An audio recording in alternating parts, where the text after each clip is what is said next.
একটা বুলেট কানের ওপর দিয়ে বাম দিক দিয়ে ঢুকে ডান দিকে বের হয়ে গেছে বুলেটটা। তো এটা মানে ম্যাসিভ ব্রেন স্টিম মগজের যে কাণ্ড, সেই কাণ্ডের পাশ দিয়ে বুলেটটা বের হয়ে গেছে, কাণ্ডেরও ইনজুরি হয়েছে। এখন ওনাকে কৃত্রিম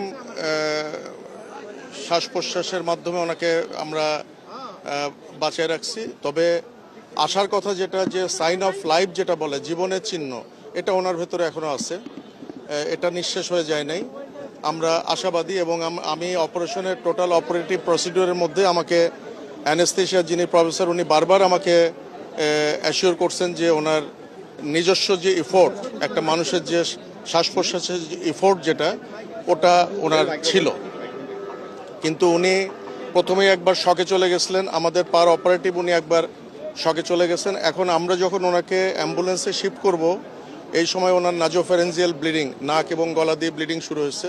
তো ওইটা আমরা মোটামুটি ম্যানেজ করছি, ইএনটি সার্জনরা ফাইনালি ওটা ম্যানেজ করার পরে আমরা ব্লাড দিয়ে সেফলি ওনাকে শিফট করব। আমরা আপনাদের কোনো আশার কথা শোনাতে পাচ্ছি না, তবে উনি এখনো বেঁচে আছেন। বাম দিকে কানের ওপর দিয়ে ঠিক গুলিটা ঢুকছে এবং ডান দিক দিয়ে বের হয়ে গেছে। আর আমরা খুলিটা খুলে রেখে দিচ্ছি বাম দিকে, কারণ বাম দিকে হলো এক্সিট উন্ড, ওখানে মগজ বেশি ক্ষতিগ্রস্ত হয়েছে। ওইদিকে আমরা খুলিটা খুলে রেখে দিচ্ছি, ডোরার যে ম্যানেজমেন্ট সেগুলো করছি, মগজ থেকে পানি বের করে দিয়ে মগজের চাপ কমায় দেওয়ার যে ব্যবস্থা সেগুলো আমরা করছি। আমাদের পক্ষে যতটুকু করা সম্ভব আমরা করছি, কিন্তু বেসিকলি ওনার অবস্থা খুবই ক্রিটিক্যাল।